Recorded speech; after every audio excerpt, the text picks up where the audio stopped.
1946 के अंदर ये रहा जॉर्डन, ठीक है, और ये इजिप्ट। तो अगर आप ये पूरा का पूरा देखेंगे, ये कौन सा इलाका है? दिस इज पैलेस्टाइन, ठीक है, ये है आपका पैलेस्टाइन। ओके, तो Jewish land, Palestinian land, Jewish land yellow yellow छोटा छोटा सा, ये जो आपको छोटे छोटे एरिया दिख रहे होंगे। उसके बाद आता है यूएन का प्लान 1947 का। 1947 में ये जो ग्रीन वाला इलाका आपको दिख रहा है, ये हुआ अरब का, राम अल्लाह, जेरूशलम, जो इंटरनेशनली एडमिनिस्टर्ड है, बट वो इलाका है किसके अंदर? अरब स्टेट के अंदर आ रहा है। ओके, तो ये आपका पैलेस्टीनियन लैंड हो गया, बेसिकली अरब का, और ये जो आपको ब्राउन सा दिख रहा है, हल्का हल्का ब्राउन, ये इजरायली लैंड हो गया। तो ये इजराइल है। अब जरा देखो, 47 से 49, 48 में वॉर होती है, और 49 से 67 जो आगे की वॉर होती है, उसके अंदर आप जरा देखो, ये जो आपका इलाका है, ये कितना छोटा हो गया है, यहाँ पर और भी छोटा हो गया। और ये जो पूरा गाजा, गाजा इससे यहाँ से जुड़ा हुआ था, जो डॉट डॉट मार के, वो भी गायब हो गया। ऊपर का इलाका ये जो था, ये भी इजराइल के अंडर आ गया। उसके बाद आते हैं टुडे, आज की अगर हम बात करेंगे, तो ये थोड़ा बहुत ये आपका बचा हुआ है, बस ये रहा आपका गाजा, थोड़ा बहुत Ramallah, and this is the sinking area जो आप देख रहे हैं। 46 टू 47 टू 67 टुडे, कितना एरिया जो अरब का था, पैलेस्टीनियन एरियाज, वो सिंक हो गया। अब इसके पीछे काफी सारे कारण रहे हैं, काफी सारी वॉर्स हुई हैं, and this is how Israel has one those land. तो बैटल गोज ऑन। अब क्या होता, इसके बाद 6 डे वॉर होती है, तो घमासान होती है सारी कंट्रीज इसके अंदर। बेसिकली अगर आप देखो कि इजिप्ट, जॉर्डन, सीरिया और ये लड़ाई छेड़ देती है, and still Israel wins this war. That is the might of Israel, I should say it. So in subsequent years, the disagreement over land and rights led to 6 Day War of 67. फिर आगे चल के योम Kippur war होगी 73 की। फिर Israel पे attack होगा 2021 पे, इंक्लूडिंग 2 इंतिफादा मूवमेंट। इंतिफादा मूवमेंट्स को भी हम स्टडी करेंगे, ये सारी इंपॉर्टेंट है। 6 डे वॉर, योम किपुर वॉर और इंतिफादा मूवमेंट्स, और अब जो 7 अक्टूबर का अटैक हुआ है। तो 6 मेमोरेबल डेज बोलते हैं इसको Israelis, known to as Israelis, क्योंकि इजराइलीज वन। और जो बैटल इस टाइम पे लड़ी गई है ना इजराइल की, वो आज की मिलिट्री टेक्स्ट बुक्स में भी पढ़ाई जाती है। भैया इन कंट्रीज को हराया, किस तरह डिचेस क्रिएट करे, क्या इजराइल ने वॉरफेयर करा। आप जरा सोचिए, एक परसिक्यूटेड जो लोग थे, जिनको दोबारा परसिक्यूट करने की कोशिश करी जा रही थी, सराउंड करके वॉरफेयर, उन्होंने सबको हराया। Obviously they had the support of the American, because अगर आप अमेरिकन इकोनॉमी में जाओगे, उनकी बड़ी बड़ी कंपनीज के हेड जूस है। But this came after a long, long struggle for Jews, no doubt. The 6 memorable days of the 6 Day War, and to the Arabs and other states as 1967 war, redrew region's landscape in fundamental ways. आप देख सकते हैं इस video से, इतना बड़ा था Israel, sorry, ये इतना बड़ा था इजराइल और इतना बड़ा था पैलेस्टीन। बट 1967-68 तक आप जाएंगे, सोचिए आधे से ज्यादा इलाका पैलेस्टीनियन का, अरब स्टेट का उड़ी गया आफ्टर दिस वॉर। ओके, तो 5 जून से लेके 10 जून 1967 इजराइल ने किसको डिफीट करा? इजिप्ट को हराया, जॉर्डन को हराया, सीरिया को हराया, और कौन से इलाके ऑक्यूपाई करे? Occupied Sinai peninsula, Gaza strip, West Bank, East Jerusalem and Golan Heights. 3 country से वॉर लड़ते हैं और इन सबको हराते हैं ये। और उसके बाद कौन कौन सा एरिया इनके ऑक्यूपाई कर लेते हैं? Gaza strip, Sinai peninsula, West Bank, East Jerusalem and Golan Heights, and still it continues. उसके बाद योम किपुर वॉर, या फिर जिसको हम 1973 अरब इजराइल वॉर होती है, एक घमासान वॉर होती है, जिसके अंदर इवेंचुअली जीतता तो इजराइल है, but this is a battle जो अमेरिका के लिए काफी अच्छी नहीं होती है, क्योंकि अमेरिका को ब्रिंक पे ले आती है रशियन कन्फ्रंट्रेशन के साथ। Okay, so the Yom Kippur war, also known as Ramadan war, the October war, the 1973 Arab-Israeli War, or the 4th Arab-Israel War, was armed conflict from 6 to 25th October 1973.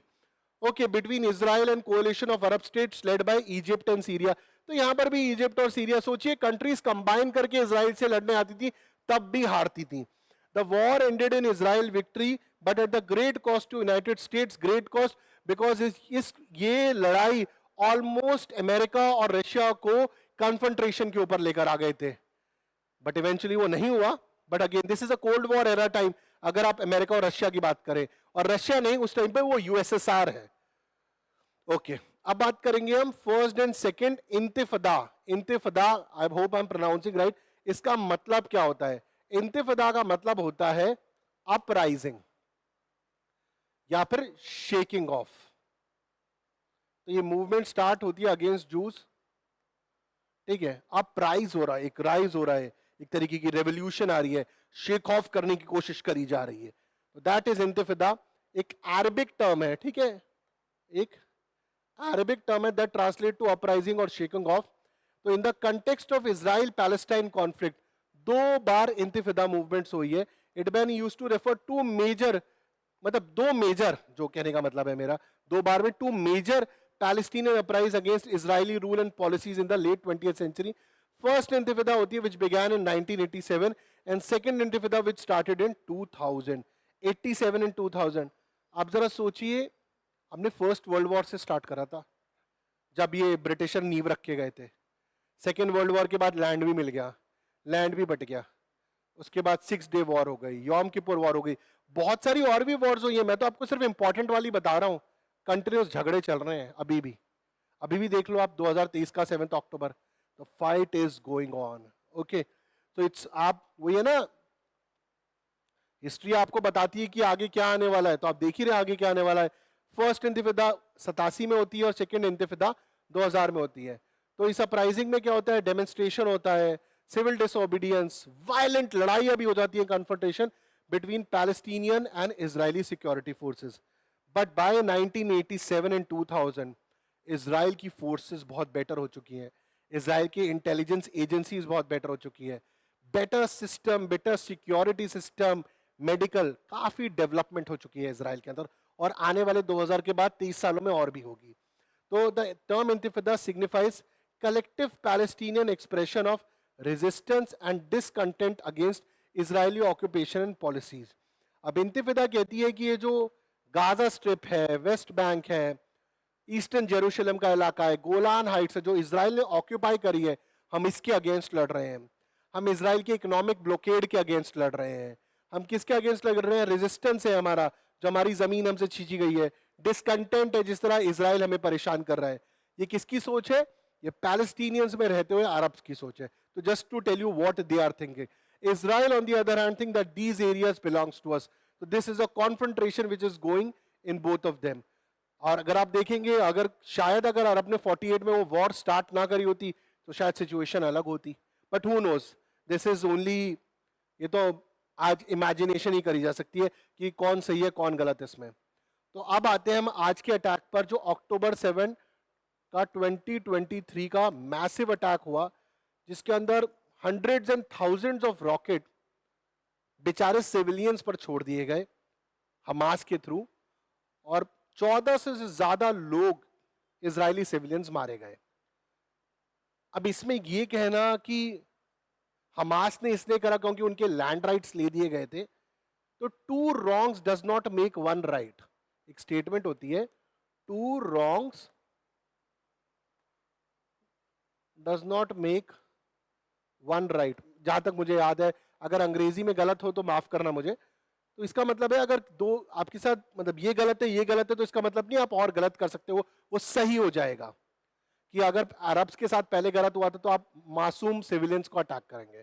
अब मासूम civilians Israel पे attack करे हुए, अब Israel को obviously गुस्सा आया, अब पता ही है, और वो गाजा पट्टी को अब खत्म करने में लगे, गंजा करने में लगे, साफ कर देंगे उसको। इजराइल के पास माइट है, इजरायली डिफेंस फोर्सेस है, मोसाद है, and what not, they have the support of America also. और उसके बाद अब बॉम्बिंग्स पे बॉम्बिंग्स हुई जा रही हैं। आज सीज फायर की डिमांड हो रही है कि इजराइल सीज फायर करे, बट बेंजामिन नेतान्याहू ने साफ मना कर दिया, मैं सीज फायर करूंगा ही नहीं जी। ब्लिंकन साहब पहुंचे हुए थे, जो डिफेंस सेक्रेटरी थे, कितनी मीटिंग हुई, कोई नहीं माना। वो नेतान्याहू ने मना कर दिया कि हम करेंगे ही नहीं जब तक हमारे हॉस्टेजेस वापस नहीं होंगे। 200 से 250 हॉस्टेजेस, लोगों को, इजरायली हॉस्टेजेस को लेकर बैठा हुआ है आपका हमास। जब ये हमास वापस करेगा तो शायद चीजें आगे बढ़ेंगी, ना वो वापस कर रहा, और ये अटैक कंटिन्यूसली चलता रहेगा। लास्ट ईयर हमने रशिया यूक्रेन वॉर देखा, इस साल हम इजराइल पैलेस्टीन और इजराइल हमास देख रहे हैं। तो not very great news from economic और from peace point of view. तो 7 अक्टूबर को, जिस दिन 50th एनिवर्सरी थी यौम किपुर वॉर की, जो हमने बोला था कि इजराइल जीती थी, 1973 वाली, over 2500 rockets were fired into Israel by terror organization Hamas. Hamas को काफी कंट्रीज टेरर ऑर्गेनाइजेशन मानती है, which resulted in the death of 1400 Israelis and kidnapping of almost 2500 people. Majority of them were civilians. ठीक है, kidnapping करी गई, 14 से ऊपर लोगों को मारा गया एंड 25 लोगों की किडनैपिंग करी गई, अब तो काफी कम रह गए हैं. With the help of Iran and Hezbollah, Iran-backed militia in Lebanon, Hamas perpetuated one of the worst attacks on Israel territory. तो बस अब इजराइल पे आपने अटैक कर दिया तो अब आप भुगतोगे तो सही. ऑपरेशन नाम था जो हमास का ऑपरेशन था, उसका नाम था ऑपरेशन अल अक्सा फ्लड. अल अक्सा फ्लड. तो भैया ऑपरेशन में तो इजराइल और भी आ गया, उन्होंने लॉन्च कर दिया operation iron sword. If I am correct, एक नीरी फोर्सेस हैं जो बोल रही है मोसाद शायद यूज करेगी. तो म्यूनिक में इजरायली एथलीट्स थे 11, जिनको एक ब्लैक सितंबर नाम के पैलेस्टीनियन ग्रुप्स ने मार दिया था. उसके बाद इजराइल के मोसाद ने ऑपरेशन करा था, और जितने वो एथलीट्स को उस ब्लैक सितंबर के ग्रुप ने मारा, करीबन 15-20 साल वो ऑपरेशन चला, उनके घर में अलग अलग कंट्रीज में जाके उनके घर में मारा था. तो दैट इज इजराइलीज. जब 11 एथलीट्स को मारते हैं, यहाँ तो 14 से ज्यादा लोग मर गए, तो आपको लगता है वो छोड़ने वाले हैं? Just to tell you how ruthless and brutal Israelis are today. In response, PM Benjamin Netanyahu of Israel has launched Operation Iron Sword with the aim of total extermination of Hamas from the soil of Gaza and Israel, कि Hamas को खत्म कर दिया जाएगा. Obviously collateral damage तो इसमें होगी, यहाँ पर भी सिविलियंस मरेंगे, वहां पर भी सिविलियंस मरेंगे, डैमेज होगी. अब देखते हैं फाइनली ये चीज कहां तक जाती है, but this is what is going on. और आप मुझे कमेंट सेक्शन में बताइए कि क्या आपको लगता है कि ये वॉर लंबी चलनी चाहिए जिसमें दोनों ही साइड को नुकसान होगा? क्या ये पॉसिबल है सिर्फ हमास के लोगों को मारा जाए और बाकी सिविलियन कैजुअलिटी ना हो? तो this is an answer which America and the countries which might be supporting Israel from behind और also trying to figure out कि आप सीज फायर करिए, बहुत सारे लोग मर रहे हैं इसके अंदर. ये क्वेश्चन तो फ्यूचर ही बनाएगा. और इसके अंदर इंफॉर्मेशन वॉरफेयर भी चल रहा है, जहां पर बोलते हैं कि पैलेस्टीनियन फेक वीडियोस आ गए हैं, वो फेक वीडियोस बना रहे हैं. तो काफी सारी then there was a thought कि Israel has the right to defence, कि वो जो हमास का अटैक हुआ वो बिल्कुल गलत है, यूएन में रेजोल्यूशन नहीं आ पा रही है. तो इन सवालों का जवाब तो आगे मिलेगा. और इससे पहले कि हम आगे बढ़े, अभी जब यूएन रेजोल्यूशन था, India also did not abstain from voting, vote नहीं करा. और जॉर्डन के एम्बेसडर ने कहा था कि India has to maintain both the countries, it has the right, क्योंकि हमें पैलेस्टीनियंस को भी देखना है और इजराइलीज को भी देखना है. तो हमास क्या है? तो Hamas is an Islamist Palestinian political and militant organisation 1987 में आई during the first intifada Palestinian uprising against Israeli rule. आती ही है इसलिए हमास, और इसका बेसिक यही है कि भैया पैलेस्टीनियन अपराइजिंग है, फर्स्ट इंतिफादा में आएगी, किसके अगेंस्ट? इजरायली रूल के. It is considered a terrorist organisation. Several countries including Israel, United States, European Union and others. It has base of support in Gaza Strip and a significant presence in Palestinian politics, controlling the Gaza Strip since 2007. पूरा Gaza strip इनके control के अंदर है, पैलेस्टीनिया में इनका support है. Obviously local सिंपैथाइजेशन definitely होगा, religion के बेसिस के ऊपर आ जाता है, और अगेंस्ट इजरायली रूल सिंपैथाइजेशन लाना इजी हो जाता है. Okay. Hamas stated objective include establishment of Islamic State in historic Palestinian and resistance against Israel occupation. तो पूरे पैलेस्टाइन के अंदर लाना चाहता है. That is basically Hamas is waging a war against the entire Israelis, against the Jews. वो already पहले से ही इतने सालों से लड़ते हुए आ रहे हैं, मरते हुए आ रहे हैं, और अब वो लड़ रहे हैं 47 से. आपको लगता है वो अब छोड़ देंगे? नहीं, they will not leave. So that is the war which is going on.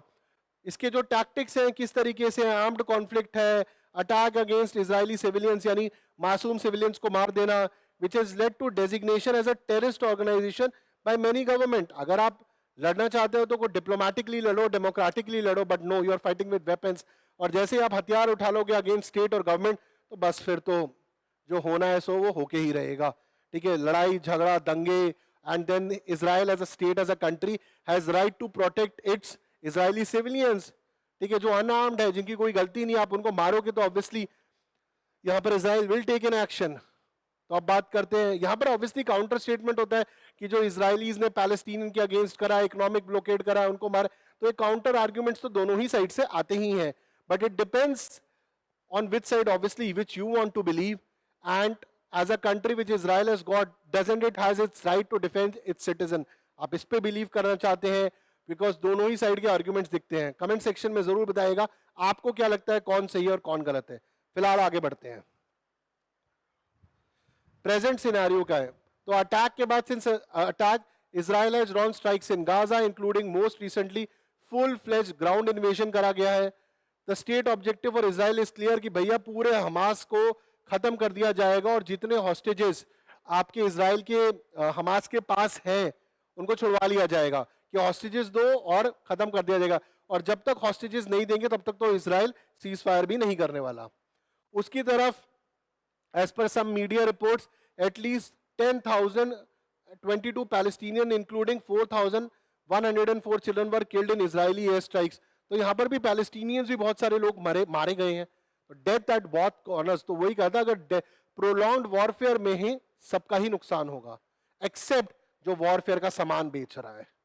तो tension in the region have potential to further advance into all out war in the Middle East with involvement of Hezbollah, Syria, Iraqi militia, Yemeni Houthis and Iran with the axis of resistance targeting Israel. अब point ये है कि अगर ये Israel ये लंबी लड़ाई लड़ता है तो उसके against Hezbollah, Syria, Iraqi militants, militia और यमन के हाउदीज भी आ जाएंगे उसके अगेंस्ट, यानी कि प्रोलॉन्ग्ड वॉरफेयर होगा. China and Russia are not saying, but they are kind of supporting the other side, not Israelis, because Israelis को US का सपोर्ट है and Russia and China probably will support this side. This will be nothing. जैसे Syria का destruction हुआ है, शायद ये ऐसा यहाँ पर भी हो, but I don't think so because Israel is a very powerful country. It might not happen, but situation कुछ ऐसी ही बनती नजर आ रही है. दूसरी तरफ ईरान ये मौका छोड़ नहीं रहा है. ईरान ने एक बनाया है एक्सेस ऑफ रेजिस्टेंस.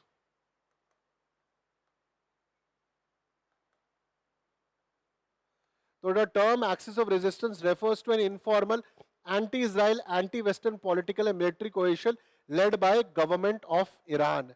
और ये किसके अगेंस्ट है? This is against the Israelis. Okay, तो axis of resistance बनाया जो anti-Israeli है, anti-Western political, और Western political यानी कि यहाँ पर मेन कंट्री किसको टारगेट करा जा रहा है? अमेरिका को. ईरान की तो वैसी ही खराब रिलेशनशिप है अमेरिका के साथ. तो it includes Iran and its proxy forces in the region including Palestinian militant group हो गए, सीरियन रिजीम हो गई, लेबनीज मिलिटेंट ग्रुप हो गए, हिजबुल्ला हो गए. यानी ईरान अपने साथ कंट्रीज को तो मिला ही रहा है, पर दूसरे मिलिशिया, मिलिटेंट और टेररिस्ट ग्रुप को भी लेके चल रहा है जिनके थ्रू वो इजराइल पे फाइट करेगा. ऑब्वियसली ओपनली बात कुछ और करी जाएगी, इंटरनली तो और भी ज्यादा डेडली होगा ये. अब this is the war which is going on. इसका फाइनल रिजल्ट क्या आएगा? क्योंकि अभी तक तो हॉस्टेज छूटे नहीं है जब तक हम इस सेशन में है, और the war is going on, cease fire हुआ नहीं है. मीटिंग पे मीटिंग हो रही है, G7 की भी मीटिंग हुई थी कि सीज फायर करवाई जाए सब. अब आगे बढ़ते हैं कि इससे इकोनॉमिकली क्या होगा. अगर इकोनॉमिकली कौन ये लड़ाई जीत सकता है? इकोनॉमिकली अगर आप देखेंगे तो ऑब्वियसली इजराइल का बड़ा हाथ है. जब भी आप युद्ध को देखते हो, युद्ध में जिसके पास ज्यादा रिसोर्सेज हैं, वेपन्स हैं, स्टैटिस्टिकली उसको ज्यादा फेवर होता है. बट स्टैटिस्टिक्स भी रॉन्ग हुए हैं, मैं ये नहीं कह रहा. So in 2023, IMF estimates Israel GDP to be $522 billion, while the GDP of West Bank and Gaza was just $18 billion in 2021 and was estimated to be $20 billion in 2023. In other words, even before the latest round of violence, Israel GDP level was 26 times of Palestine. 26 times ज़्यादा बड़ा GDP है. ज्यादा बड़ा GDP यानी लड़ाई लड़ने के लिए जो पैसे की आवश्यकता होगी वो इजराइल के पास है. पैसे की और आवश्यकता पड़ी, आई एम वेरी श्योर वो उसको अमेरिका से भी मिलेगा. अगर उसको और अच्छे हथियार चाहिए वो भी अमेरिका से मिलेंगे, हालांकि इजराइल के पास खुद अच्छे हथियार है. फॉर एग्जाम्पल मैं आपको डेविड स्लिंग सिस्टम के बारे में बताना चाहूंगा, जो एक इजरायली कंपनी दसॉल्ट और एक अमेरिकन कंपनी रेडियन ने बनाया है, जिसको रिसेंटली इजराइल ने फिनलैंड को भी दिया है. मैंने करंट अफेयर के सेशन में डाला था उसे. तो that is what I am trying to sing. David Sling system is like Iron Dome. Iron Dome तो सिर्फ एक सिस्टम है, इजराइल के पास बहुत सारे सिस्टम्स हैं ऐसे, anti missile system, anti rocket system. तो relatively high vulnerability of Palestinian economy is best shown in real GDP growth, जहां पर वेस्ट बैंक और गाजा की इकोनॉमी कॉन्ट्रैक्ट होती है 11% से, और इसराइल की रियल जीडीपी कॉन्ट्रैक्ट होती है सिर्फ 1.5% से। यानी कि रियल जीडीपी में भी वो आगे हैं और ओवरऑल जीडीपी में भी वो आगे हैं economically in this area. At last, Israel का अनएम्प्लॉयमेंट रेट है 3.5% और वेस्ट बैंक और गाजा का है 24.2%। That is almost 8 times more. Unemployment भी ज्यादा है, that means economically long term में वहां पर और ज्यादा, अगर लड़ाई ज्यादा चढ़ती है तो इस एरिया के अंदर हमास तो ठीक है लड़ाई कर रहा है जब तक बाहर से फंड्स आ रहे हैं, if it doesn't come these people will not be able to sustain themselves in this warfare. इस युद्ध को सस्टेन नहीं कर पाएंगे। इकोनॉमिक इंपैक्ट पैलेस्टाइन पे क्या होगा इस युद्ध का, पढ़ते हैं। तो an escalation of Russia invasion of Ukraine could further strain the global supply chain। हमने पढ़ाई है रशियन यूक्रेन वॉर की वजह से ग्लोबल सप्लाई चेन, चाहे वो ऑयल हो या डिफरेंट प्रोडक्ट्स, वो स्लो डाउन हुआ है। इंटरेस्ट रेट बढ़े हैं, बैंक्स के interest rate, and increase pressure on food and energy prices, slowing the growth of Palestinian economy. अभी हमने ऑलरेडी पैलेस्टीनियन इकोनॉमी देख ली है, वो इसराइल से कितनी पिछड़ी हुई है। रशियन यूक्रेन वॉर अगर और खिंचेगा तो फूड और एनर्जी प्राइसेस जो बढ़ेंगे, पैलेस्टीनियंस वो अफोर्ड नहीं कर पाएंगे, और अगर वो इसराइल के साथ वॉर कर रहे हैं तो उनकी तो इकोनॉमी ऑलरेडी डिसरप्टेड है। तो आप सोचिए और कितनी भुखमरी और पॉवर्टी की तरफ वो धकेले जा सकते हैं।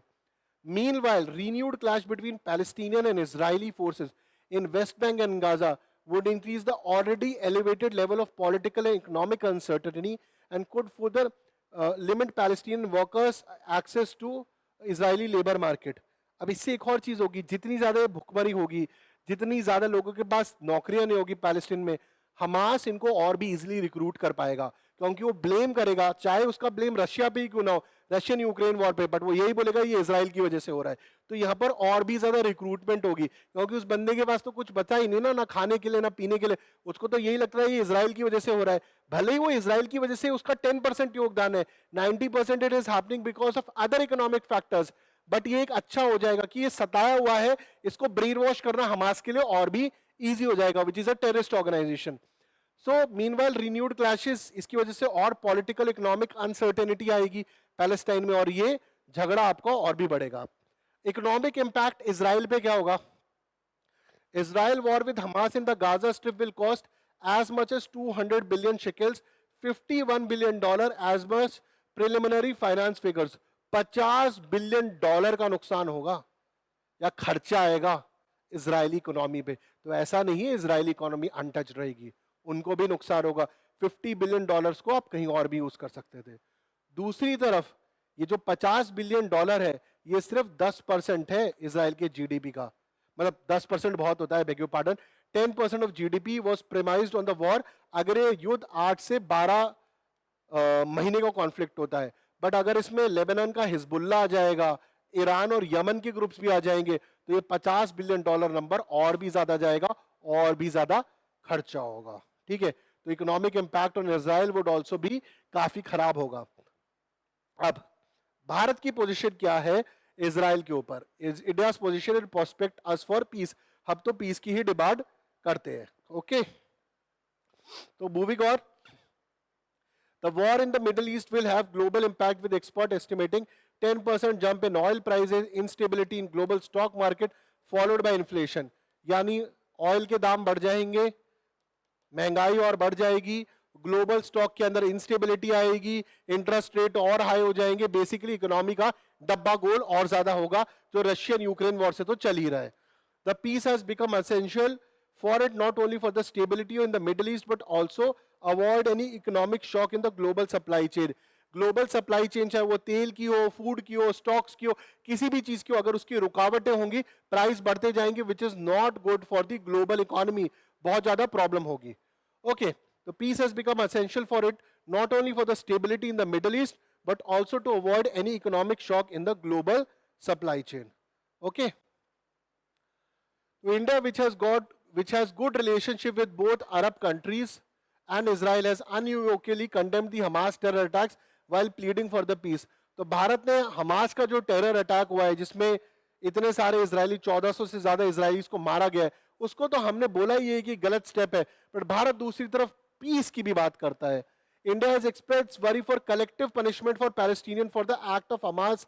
तो इंडिया कह रहा है कि ये जो हमास की गलती है उसके अंदर इजरायलीज को सारे पैलेस्टीनियन जो शायद इस युद्ध में एंगेज्ड भी नहीं है उन सबको नहीं मारना चाहिए, कोलैटरल डैमेज नहीं होनी चाहिए.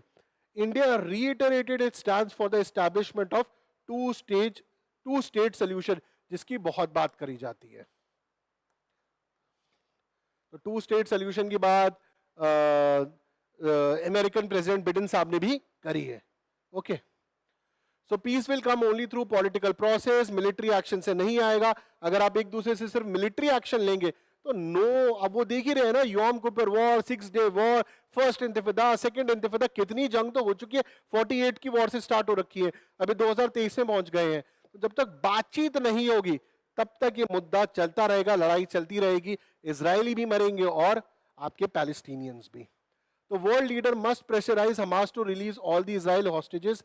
The principle highlighted in the Oslo Accord must have to be followed if leader wish to have enduring peace in the region. कि वहां पर peace रहे. Oslo Accords की बात करी जा रही है. What is Oslo Accord? तो Oslo Accord 1990s में इजराइल और PLO के बीच में आया था, between Israel and Palestine Liberation Organization. They aim to establish framework for peace negotiation and Palestinian self-governance in the West Bank and Gaza Strip. Oslo 1993 initiated the process.